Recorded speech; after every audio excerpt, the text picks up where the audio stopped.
Tim Curry, tu es un des interprètes de ce spectacle qui fait courir tout Londres et j'ai l'impression pas mal d'étrangers aussi qui viennent le voir, Air.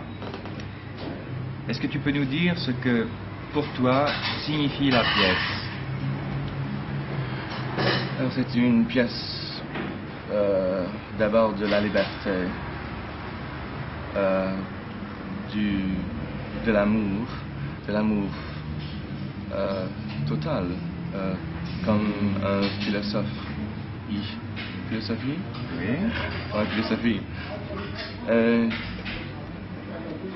Et comme acteur, je trouve que c'est une expérience très libérante parce que il n'y a pas un script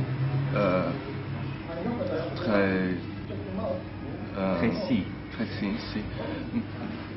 Et on peut faire les expériments.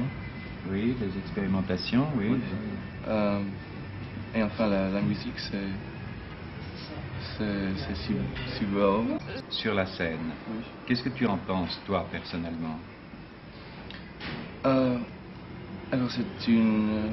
Scène d'ailleurs qui est C'est très une- pure et très naturelle, qui Oui. n'est pas du tout, Oui. qui ne devrait pas du tout être un appel à la publicité. Oui. C'est une geste de notre confiance dans les spectateurs. C'est une geste qui... Tu veux dire dans la pureté de leur regard. Oui. Et de notre liberté. Et nous espérons de leur liberté. Mais est-ce que pour un comédien, ça ne représente pas effectivement beaucoup, non seulement d'abandonner le masque du comédien, mais aussi le vêtement du comédien? Bon, oui. C'est vrai. C'est une scène très pure et Ouais. je veux bien le faire. C'est cela, parce qu'il n'y a pas d'équivoque sur la signification de cette scène. Oui. La première chanson de la pièce, quand on chante Sodomie, Felicia, etc., c'est pas un credo, mais c'est fait comme un credo. C'est une provocation, c'est une chanson comme dans une église, alors. C'est fait comme ça. Cette comédie musicale nous vient des États-Unis. Est-ce que tu crois que toute la signification politique qu'elle peut avoir aux États-Unis conserve une signification ici en Angleterre?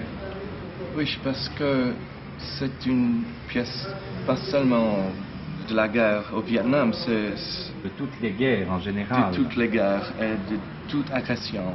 Alors, de toute agression contre la liberté de l'homme bon, c'est ça. et ses possibilités de bonheur. Oui.